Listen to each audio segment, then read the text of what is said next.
Hello, my hombres. Those few viewers who watch, I do appreciate.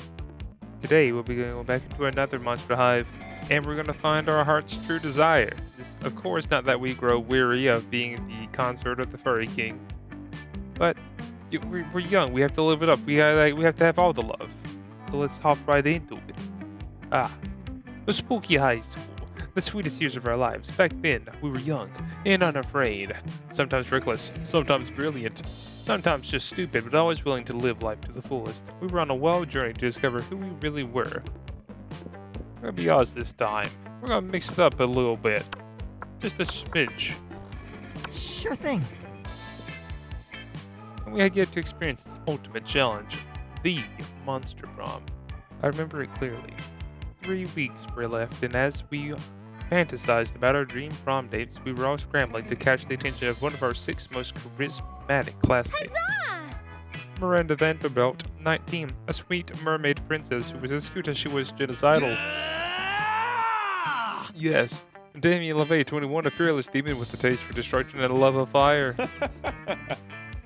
Scott Howe, 21, a werewolf athlete who compensated for his rather small brain with a stupidly huge heart. Liam D. Lioncourt IV, a hipster vampire whose standoffish demeanor hid that he was truly a lovable dog. Yay!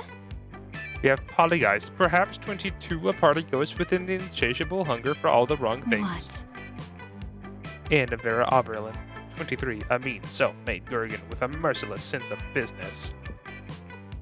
It was clear it had to be one of them, but who? We're kind of old to be in high school, having these proms. But you know what? I'm not gonna question it. Wish you guys were at my prom. We only had 3 weeks to choose our prom date. And even more daunting, we only had 3 weeks to woo them and conquer their heart. But as I already said, we were young and unafraid, and we were ready to start. So here is basically the game's little like footsie way of saying who are you trying to romance. So you try to like get answers to who you think it would align with. So I'm gonna do something entirely heretical. I'm gonna try to date the nerd. Because I don't trust him. I gotta get it over with or I never will.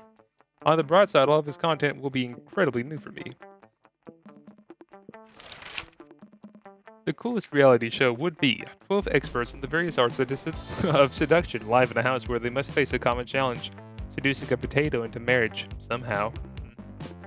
8 rich people fight in weekly challenges to see who's the best at giving money to you. Pretty nice. People in positions of power must face all sorts of questions relevant to their field, and if they fail, they lose their jobs and society wins. That sounds pretty nerdy. Nasty. What is your soul emoji? The emoji that speaks the truth of your soul. The octopus emoji, best animal on earth. I know 5 mixed drinks, 3 drug cocktails, and 17 sex positions. Then more, 1 or several octopi. Wow. Caucasian guy with a turban because darn stereotypes. Snowman because he's a little snowman in the middle of a blizzard and he's smiling. He doesn't give a crap about the blizzards. He has a nice hat. He has a good time. We gotta be jerks. We gotta be doo-doos. We can't care about snowman. It's stereotyping it must be stopped. What would be the most appealing in a love partner? A big horn, kawaii eyes, sharp wit. Ow! Well, I was able to guess them right, so I guess we gotta be nerdy now. So probably creativity and intelligence? But I'm not smart. Oh no.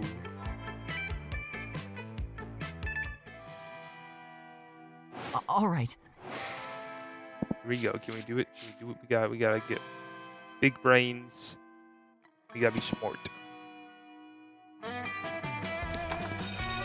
That day, you listen to your elders and learn valuable lessons.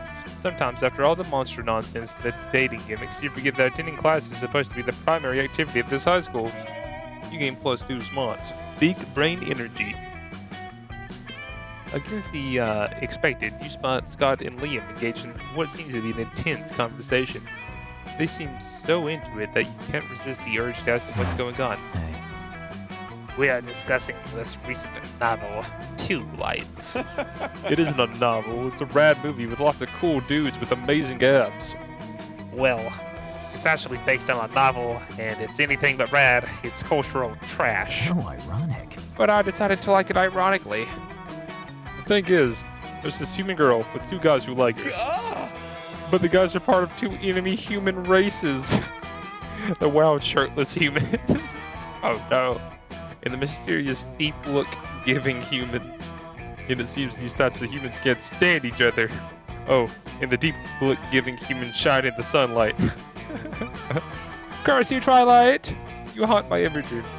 Do you know that's actually a lesser known trait of some humans? The thing is, the next movie will be released soon and we're super hyped. No hype here. Ironically. We can't wait, bro. We need to satiate our hunger for two lights. This is your opportunity to show these two your well-versed when it comes to satiating urges. Go for it. Let's cosplay. Go shirtless. What? We should write a nuanced play based on it, but not fanfic, because that's silly. So Ironic. A nuanced pastiche involving the characters of two lights, throwing a new light over their fears and desires, and over their abs. Yeah, sure. With an unexpected twist that will elevate the strength of the original. Audrey? What is that? Something subtle yet powerful. Something like the rival humans ditching the girl and being super gay. Yeah, I like that. Oh no, he's gay. Which is cool, by the way. Don't kill me. Yeah, I like that. It's artistic because of touchdown. Indeed, very much so. And like, if they're nude, that means more muscles and stuff. I like that. Scott's amazing. Sure, it sounds like a lot of high form of art, nothing like thirsty fanfic. You're some kind of a promoter of the arts. You gain +2 gravity and +1 smarts. That rhymed. It rhymed. We're Dr. Seuss in it, lads. All right. So the lunch table is like a thing. Like if you accidentally got the magazine wrong, you can change who you're trying to talk to by sitting with them at the lunch table. When you reach Liam and Damien's table, you find it absent of food but covered in paperwork. Do we really need these special forms? Can't we just write death threats on regular paper? For the last time, Damien, substantive change within the administrative system requires mastery of the mechanisms of bureaucracy. Well, what if we wrote the death threats on really fancy paper? Liam turns to address you. As you can see, my mastery of realpolitik has caused me to embrace an unlikely ally in my quest for reform. I have no idea what he's saying. I just want the cafeteria food to stop being so bad. You see, our interests are aligned. I too desire a menu less pedestrian. Sure. By the way, we're stuck on the last bit. We know we want the menu to change, but we don't know what to change it to. Yes, we have indeed encountered a culinary block. Perhaps you can suggest something appropriately autistic. A bowl of knives, the essence of knives. A white plate with a single sprig of parsley in the center, the essence of minimalism. Ah, yes, that sounds nerdy. That's it. That's it. So authentic. Don't you see, Damien? It's a bold commentary on the emptiness of consumption. Really? It sounds like a plate with a leaf on it. Oh, you'll never understand. Like, why even have a leaf on the plate if you're trying to be so minimalist? My god, you're right. Why even have a plate? Why have anything at all? That's it, our new menu item. Nothing. Look, he's having like a whole revelation right now. The score receives Liam's petition. From now on, the lunch line will include one empty tray, a great victory for artistic expression. What if you Scott tray didn't get anything on it? I'm just saying, we kind of did a whole workaround. All right. We're at school at night. You gotta be creative now. Oh yeah. The day while rehearsing for the quest play, it's as though the muses themselves have descended to give you a figurative glog. Your performance is intense and inspiring. It will be remembered for generations, which is pretty rare by high school play standards. You gain +2 creativity. Scott throws by, happily munching on something. Liam gapes at him appalled. What on earth are you eating, Scott? This delicious new flavor of Fango's potato chips. Maximum ultimate double barbecue massacre. What a chip. Really? Because it looks like a raw severed goat head inside a cardboard tube. Oh yeah, I guess it does. I could have sworn it was potato chips. Still tasty though. Tasty. Tasty! Does wanton environmental destruction sound tasty to you? Oh no. Is that a kind of jerky? No, Scott. Don't you realize that in order to harvest these goat heads, Bengals and Co. decapitate millions of innocent goats every year? But what do they do with the bodies of the goats? Nothing. It's a horrendously wasteful practice. Oh no. No, those poreless, headless goat bodies running around and bumping into things. We gotta stop them. Wait, really? I was just trying to make you feel guilty. I didn't actually have a plan of action, but if someone were to suggest one, assemble an army of vengeful undead goat torsos. Write an extremely mean blog post. It's so hard not to pick Scott's. I mean, like everything Scott, like all the Scott options are the best ones. He has a bird. No. But how can a blog post cause any kind of meaningful... Quiet, Scott. I've been training my entire life for this. Liam whips out a tablet with his machine kill as fast as written on it and gets to work. The blog post he writes is so incendiary, the Monstrobulous Fire Department has to send digital firefighters to put out all the flame emojis. Wow! Bengals is forced to recall their maximum ultimate double barbecue massacre flavor just to prevent the internet from burning down. Scott bids a tearful goodbye to his cardboard tube full of goat heads, but you all agree it's for the best. You gain +2 smarts and +1 creativity. Those poor headless goats. All right. We gotta get more smart. Go on, get a big old brain. That day, you're the first one in class. You sometimes come early because you enjoy talking to the teacher. He's a bit bitter, but in a cool way. He treats you like an adult. Two of you discuss life and stuff in a very snarky way. Look at you, excelling at cliched movie tropes. We do. You gain +2 smarts and 1 valuable life insight that will help you face the difficulties of being young. Yeah. Later, you see Liam scrolling through his phone looking like the embodiment of an Inuit. Hey, Oz, what are you doing? Stalking classmates for romantic purposes and offering rather absurd advice? Magnificent! I could use some rather absurd advice. I was exchanging messages with a were-koala on this dating site, and all was going well for a time. Lame. But I've grown tired of our exchanges. He's a bit clingy, and being clingy is my 7th biggest turn-on. Right between sarcasm, illiteracy, and actually being a pickle, and not a person. I'm Pickle Rick! No, don't tell Rick. Don't let him know. The postmodern protocol dictates for me to just ghost him and never talk to him again, but that's horrible, and I would never do that to someone. You see, I'm Liam, handsomely mysterious, yet a true gentleman. But neither do I want the emotional turmoil of telling him how I really feel, and having an actual conversation about it. What an ordeal! So I've settled on just sending him a bunch of emojis and then never texting him again. Yes, that should do it, right? Thing is, how can I convey this complex array of sentiment through the friendly language of emojis? This is your time to shine. Show Liam you excel at complex sentiments so he might someday feel like sharing them with you. Maybe croissant, school bus, shooting scar, trumpet and crocodile. This one. Little vampire grown, disinterested, and overly attached were-a-cola emoji. That's a good emoji. So authentic. Of course they had one. Oh, that one is clearly the best option. How didn't I think of it? Which version should I choose? Little vampire growing disinterested and overly attached were-a-cola, or little vampire with a silly hat growing disinterested and overly attached were-a-cola? Maybe the silly hat's not suited for the situation. Let's just go with the classic. Okay. Just send it. You texted me back. Let's see. Oh, the were-a-cola being understanding of the little vampire's feelings and respecting them even if it hurt a bit emoji. I'm replying back with a formally grateful and ready to move on poop emoji.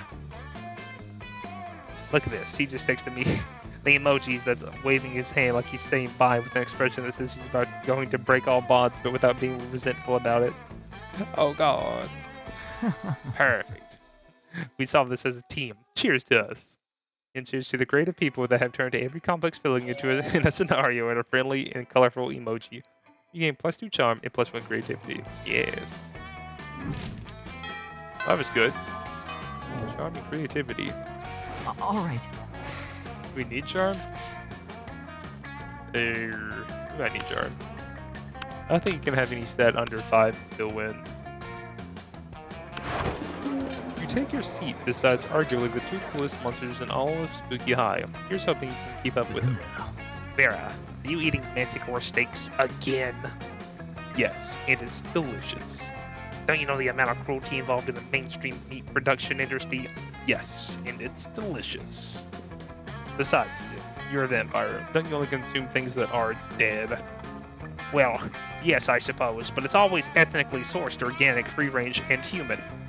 The human population is out of control, and eating them is the most environmentally responsible thing to do. Oh god, guys, he's on to us. Listen, Liam. I happen to have a personal feud with every single animal I eat. I make sure to meet all of them first, and ensure I'm devouring only the ones I hate the most. It makes it extra tasty. Well then, surely you can inflict such pain without going through the cruel meat industry and supporting factory farming. Isn't home cruelty better anyway? You may actually have a point there, and if I get my hand in the pot, I can inflict even more effective and specific pain, and I bet there's a way to make money off this too. What? Hang on. Somehow I've ended up arguing against my own interests here. Liam, do you want to build innovative and creative ways to move society forward? Or do you want to oppose cruelty like every other weak mainstream loser? You can actually hear Liam's brains shaking as he struggles between his desire to be perceived as ethical and his desire to be perceived as creative. Maybe you can step in and help out. Okay. The animals you kill may lose their lives, but what about their actual lives? Instead of letting their spirits go to waste that this is the byproduct of the meat industry, let's serve their eternal selves as the side dish. Okay, the animals are already suffering from ignorance. If everyone wanted to increase their pain, the best we can do is teach them the concept of death, so they really fear their fate. Let's educate the cattle on metaphysics. No, not metaphysics.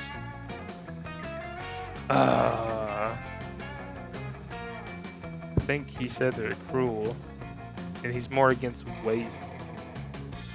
Aside from like animal pain, I guess serve their souls should be less cruel in a weird way.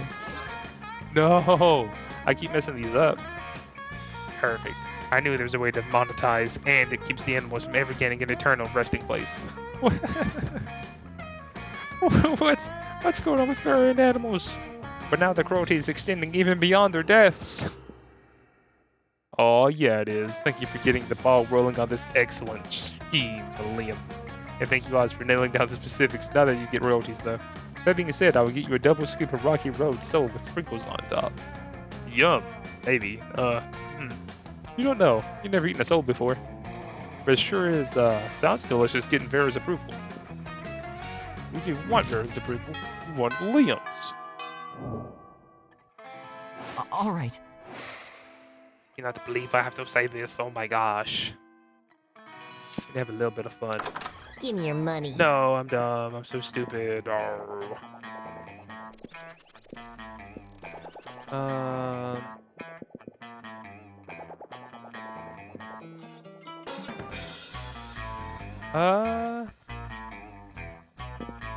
No. Oh yeah, I kind of goofed up here. Yeah, I didn't want to.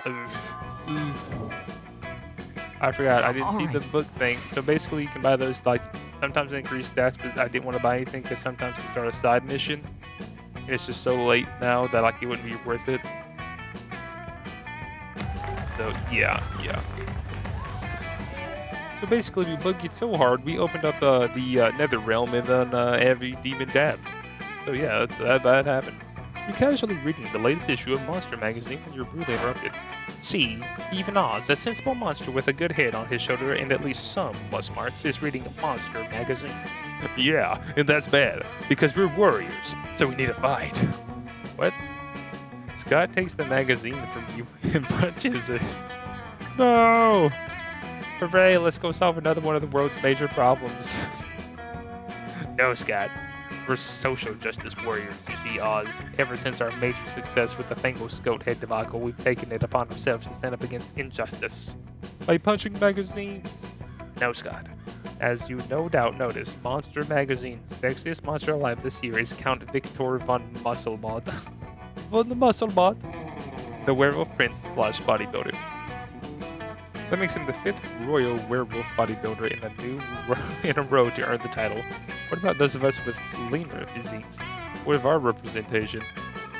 So now we're endeavoring to get Monster Magazine to name someone from a more marginalized community as their sexiest creature alive. We just need to figure out a way to convince them, since I guess punching the magazine wasn't good enough, says Scott. Pshaw. Well, that's easy. All we need to do is solve everyone's body image issues forever is make our own version of the magazine featuring a 3-winged chupacabra on the cover. No. Lean heavily into the warrior part, store monsters, magazines, and hold the editor-in-chief captive until he promises to stop exclusively promoting one aspect as the pinnacle of monster sexiness. This one's kind of hard. Look, this one's more Scott. Yes, I am creative, thank you. I see, I'm so smart. What a brilliant ideal. 3-winged chupacabras are definitely an underserved population. I played sports games against someone exactly like that, and he always wanted to be a model, but never thought he would want to do pictures of him. And now we can. You can, and now you do. And you do all the pictures and make a mock-up of your own monster magazine. It goes hella viral, and before long it's becoming more celebrated than the actual monster magazine. Pretty soon after, you get a letter from the editor-in-chief officially admitting defeat in the face of your superiority and relinquishing his magazine and headquarters to you. Sweet. Now you have a magazine, which instantly brings you close to your money. Oh, dang.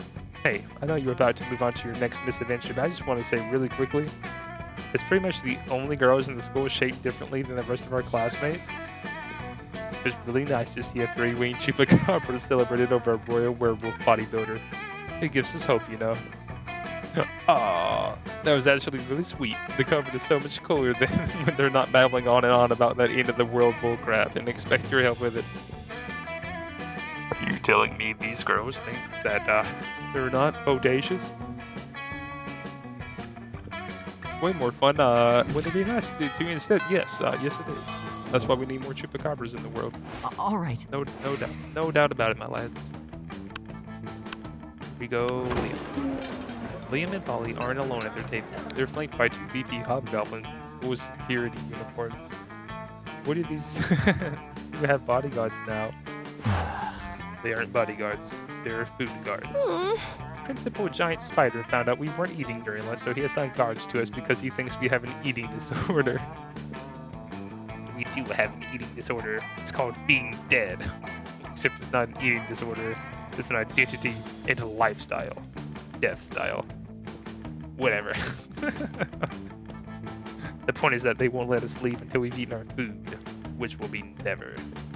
And I have a meeting of the Smug Superiority Club to conduct the next period. I can't be late. If you could just figure out a way around these food guards for us, I'd be super grateful. Like, in a schmexy way. Oh, what? Well, you can't say no to that. Time to enact your fiendishly clever plan. Dump all of Polly's food onto Liam's plate. Or dump all of Liam's food onto Polly's plate. Well, who do you want to be nice to? I mean, one person on the hand sounds, they're bringing more deals to the table, but at the same time, we're pursuing a route. Oh, but we must pursue the route, my gamers. It's not easy. It's not easy. With all the artistic subtlety of performance artist Marina Abramovic, we pour Liam's food onto Polly's plate and through her lap. No, this is literally the exact opposite of what I wanted. Good lord, what a tableau. I go bewildered by a mountain of unwanted food. This is perhaps my most daring food pick yet. You guys are really throwing me under the bus here, which isn't cool because being thrown under a bus is totally how I died.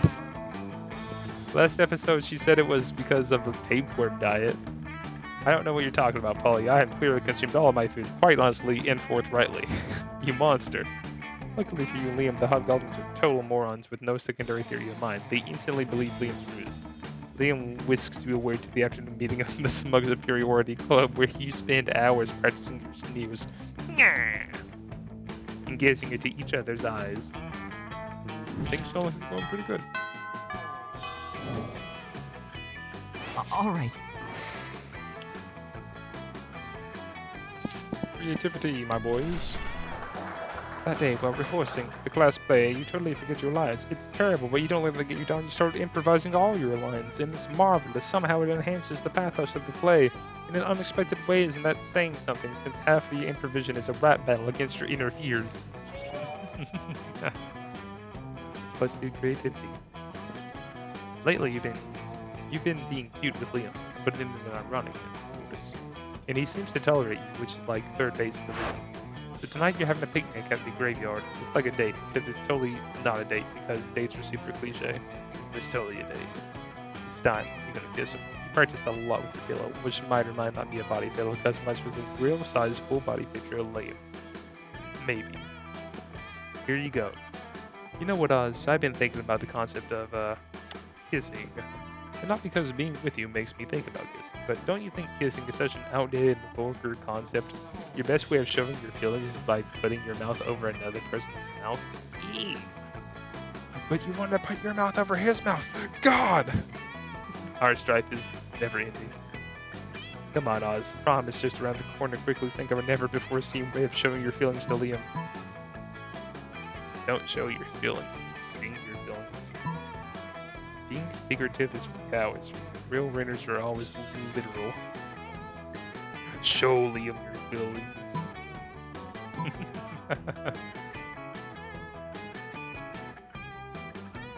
But he's like, everything he does is kind of figurative. Oh, this is hard. Oh man. Oh man, what do I do? Oh no, I'm so confused. I gotta think. Okay, so what would be the thing? If you show our feelings, you gotta think about how our stats relate. So that's probably.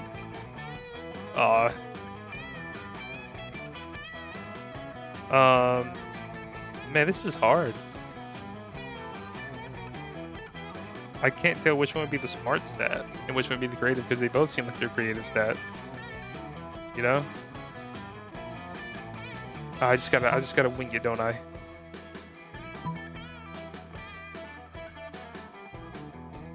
But he probably won't like sing it either. No!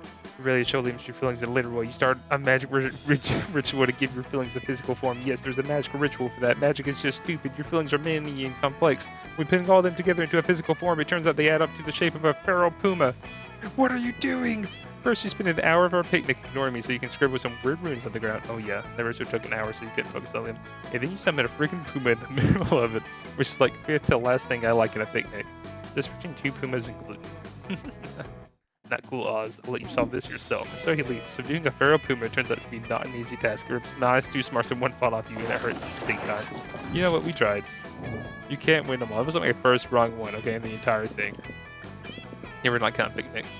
How ironic. Come on, don't be mean. All right. That's kind of your whole character trait, but don't be mean. You finally pluck up your courage and ask your beloved to go to the monster prom with you. How Oh, I see. You mean like going ironically, right? How smart of you. Yeah, I can totally see it.